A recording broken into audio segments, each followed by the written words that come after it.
सास बिना ससुराल। भगतपुर नामी गांव में अनुराधा नाम की एक औरत अपने बेटे मनीष के साथ रहती थी। अनुराधा की एक बेटी भी थी, अंजलि, लेकिन उसकी शादी हो गई थी। उसका बेटा मनीष एक बहुत बड़ी कंपनी में काम किया करता था, जहां पर उसे दिव्या नामी एक लड़की से प्यार हो जाता है। लेकिन ये बात उसने अभी अपनी माँ को नहीं बताई थी। अनुराधा अब धीरे धीरे बुढ़ापे की तरफ जा रही थी, इसलिए उनसे कोई काम नहीं हो पाता था। इस कारण वह अपने लिए एक बहू चाहती थी जो उनके बेटे का भी ख्याल रखे और उनका भी। इसलिए अनुराधा अपने बेटे से कहती है, अरे बेटा, तू तो जानता है कि अब मैं बूढ़ी हो चुकी हूँ, इसलिए अब सारा काम अकेले मेरे बस में नहीं है।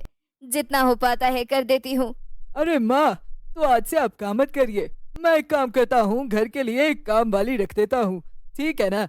वो आपका अच्छे से ख्याल रखेगी और घर भी संभाल लेगी। अरे बेटा, मैं कहना चाहती हूँ कि काम वाली की क्या जरूरत है जब तेरी शादी की उम्र हो चली है।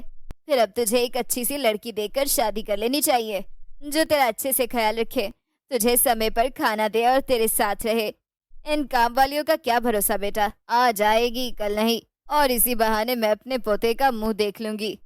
हाँ माँ, आप बिल्कुल ठीक कह रही हैं। मनीष तभी अपनी माँ के मन को भाप लेता है और अपनी माँ को सब कुछ सच सच बता देता है कि वो अपने ऑफिस ही में दिव्या नामी एक लड़की से प्यार करता है। मनीष की माँ दोनों की शादी के लिए मान जाती है और दोनों की शादी बड़ी ही धूमधाम से करवाती है। अनुराधा बहुत खुश थी। अरे, अब मेरी बहू आ गई है, मुझे और क्या ही चाहिए। बस वो मेरा और मेरी बेटी का अच्छे से ख्याल रखे, मुझे अब किसी भी बात की चिंता करने की कोई जरूरत नहीं। इतने में वहाँ पर अंजलि आ जाती है। अरे माँ, मुझे नहीं लगता कि भाभी तुम्हारा और भैया का ध्यान रखने वाली है। अरे उन्हें तो खुद ऐसा इंसान चाहिए जो उनका ख्याल रखे। अरे जब से आई है कुछ ना कुछ मांगी जा रही है। मैंने तो कभी ऐसी लड़की नहीं देखी जो अंदर बैठी रहे, बस हुक्म झाड़ती रहे। नई बहू अगले दिन ही सभी के लिए खाना बनाती है और एक ये महारानी है। अरे बेटा, ऐसा नहीं कहते, क्या पता बहू के घर पर ऐसा रिवाज ना हो, इसलिए खाना नहीं बनाया होगा। कोई बात नहीं, बहू को एक हफ्ता दे देते हैं, आराम करके जब वो चाहेगी तो खुद ही घर संभाल लेगी। तब तक हम ही सब कुछ संभाल लेते हैं, तू देखना धीरे धीरे सब ठीक हो जाएगा। अब धीरे धीरे ऐसे ही एक हफ्ता बीत जाता है। मनीष अपने काम पर चला जाता है और दिव्या हमेशा की तरह बस अपने रूम में बैठकर आराम करती रहती है। उसे खाना बनाने की भी कोई चिंता नहीं थी और घर में साफ सफाई हुई या नहीं कोई परवाह नहीं थी। उसे किसी भी चीज से कोई मतलब नहीं था।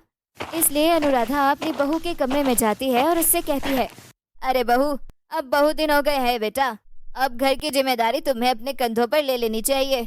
फिर देख बेटा, मैं तो बूढ़ी हो चली हूँ, अब सारा कुछ संभालना मेरे अकेली के बस की बात नहीं है। अरे, तो मुझे क्या कह रही है? मतलब अब क्या मैं सारे काम खुद से करना शुरू कर दूं? आपने मुझे पागल समझ रखा है क्या? मैं यहाँ पर घर का काम या फिर साफ सफाई करने नहीं आई हूँ, और ना ही मैंने इसीलिए शादी की है, समझी आप? अरे बहू, ये तो क्या बोल रही है? कोई भी बहू सास से ऐसे तो बात नहीं करती। और अब से घर को तुमने ही संभालना है, क्योंकि मेरा क्या पता कि मैं कितने दिन की मेहमान हूँ, मैं तो कभी भी जा सकती हूँ बेटा। माँ जी देखिए, मुझे कुछ नहीं पता और मेरी माँ ने मुझसे कभी कोई काम नहीं करवाया। मुझे कोई काम नहीं आता और मैं किसी भी काम में अपना हाथ नहीं देने वाली हूँ। अब मुझे बहुत भूख लगी है, आप मेरे लिए एक कप चाय ला दो। और हाँ, आप भी बार बार ये बहाने मत बनाया करें कि मैं बूढ़ी हो चली हूँ, ये बहाने मत बनाया करें। मैं जब से आई हूँ इस घर में यही सुन रही हूँ, आप हर बात में यही कहती रहती हैं कि मैं बूढ़ी हो चली हूँ। अब अपनी बहू से ये सब सुनकर अनुराधा बहुत उदास हो जाती है और बेचारी किचन में चली जाती है। वह जाकर अपनी बहू के लिए चाय बनाने लगती है और लाकर उसे दे देती है। माँ जी, अब दोपहर हो गई है और खाने का वक्त भी है, तो एक काम कीजिए, खाना भी बना लीजिए। अनुराधा जाती है और खाना बनाने लग जाती है। अब अनुराधा ये सोचकर बहुत दुखी हो गई थी कि जो कुछ भी उन्होंने सोचा था उसका बिल्कुल उलट हो गया था, लेकिन वो कर भी क्या सकती थी। उनकी बहू उनसे जो कुछ भी कहती वो चुपचाप सुन लेती और कभी भी उससे कुछ नहीं कहती थी। एक दिन उनकी बेटी अंजलि जब आई और उसे इस बारे में पता चला तो वो बहुत नाराज हुई और उसने अपनी माँ को कुछ दिन के लिए अपने ससुराल भेज दिया, अपनी सास के पास, और खुद यहाँ आकर अपने मेके में रहने लगी और अपने चचेरे भाई बंटी को भी यहाँ बुला लिया ताकि अपनी नई भाभी को अच्छे से सबक सिखा सके। एक दिन तभी दिव्या अपने कमरे से चिल्ला रही थी, अरे माँ जी, आप कहाँ रह गई? मेरी चाय अभी तक नहीं आई। अरे आप जिंदा भी है या मर गई हैं? ओहो भाभी, क्या हो गया है और आप इतनी जोर से क्यों चिल्ला रही है? अरे माँ जी कहाँ है? और सुबह से मुझे एक कप चाय तक नहीं मिली। अरे कहाँ है वो? दरअसल माँ मेरे ससुराल गई हुई है। मेरी सास ने उन्हें किसी काम से बुलाया है। अच्छा अच्छा ठीक है, मुझे क्या करना है इन सब का। अच्छा तुम एक काम करो, मेरे लिए एक अच्छी सी चाय का कप बनाओ और मेरे कमरे में ले आओ जल्दी से। लेकिन भाभी मुझे तो चाय बनाना नहीं आता। दरअसल में क्या है ना, मेरी माँ ने कभी मुझसे कोई काम ही नहीं करवाया है, बस इसीलिए। अब इतना सुनते ही दिव्या गुस्से से लाल पीली हो जाती है। भाभी अगर आपको चाय पीनी है ना तो आप एक काम कीजिए, खुद ही बनाकर पी लीजिए, ठीक है ना? क्या? मैं खुद से चाय बनाकर पीऊंगी? एक काम करो, गांव में कोई नौकर तो होगा ना, तुम उसे बुला ले आओ, मैं उसे चाय बनाने के पैसे दे दूंगी। भाभी ये गांव है, कोई शहर नहीं, और यहाँ कोई काम करने वाली नहीं मिलेगी। ये सब कुछ बड़े शहरों में होता है, समझी? अरे पास में कोई होटल तो होगा ना, वहां से मंगवा दो। भाभी ये गांव है, यहाँ कोई होटल नहीं होता, माफ कीजिएगा, मैं इसमें आपकी कोई मदद नहीं कर सकती। इतना बोलकर अंजलि वहां से चली जाती है और दिव्या का गुस्सा मानो आसमान को छू रहा था। थोड़ी देर के बाद जब उसे भूख लगती है तो वो खुद ही चाय बनाने के लिए किचन में आ जाती है और चाय बनाने लगती है। तभी इतने में अंजलि और बंटी बाहर से कहते हैं, अरे भाभी जब आप चाय बना ही रही हो तो मेरे लिए भी बना दो ना। हाँ, एक कप मेरे लिए भी।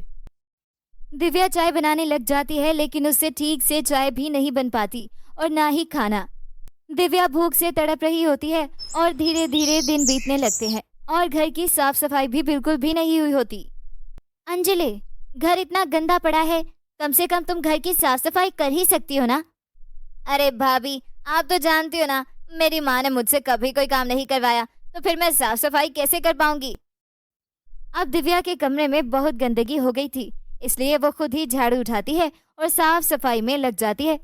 थोड़ी ही देर बाद तभी उसकी कमर में बहुत दर्द होने लगता है, क्योंकि उसे काम करने की बिल्कुल आदत नहीं थी और खुद की बेकार चाय पीने पर उसकी तबीयत भी बिगड़ने लगती है। तभी वो समझ जाती है कि सास बिना ससुराल कैसे हो जाता है। और अनुराधा जब घर वापस आती है तो दिव्या तभी अपनी सास से माफी मांगती है, क्योंकि उसे अपनी सास की कीमत का पता चल जाता है। माँ जी मुझे माफ कर दीजिए, अब से मैं ही घर के सारे कामों में आपकी मदद किया करूंगी और आपसे वादा करती हूँ धीरे धीरे सारी जिम्मेदारी अपने कंधों पर ले लूंगी। आपके बिना ये घर वाकई घर नहीं रहा। मुझे माफ कर दीजिए माँ, और मुझे घर के सारे काम सिखा दीजिए ताकि ऐसी नौबत दोबारा कभी ना आए। अनुराधा अपनी बहू को गले से लगा लेती है और धीरे धीरे प्यार से उसे घर के सारे काम सिखा देती है। दिव्या भी अब बिल्कुल अपनी माँ की तरह ख्याल रखने लग जाती है और अंजलि अपनी भाभी को सबक सिखाकर अपने ससुराल वापस चली जाती है।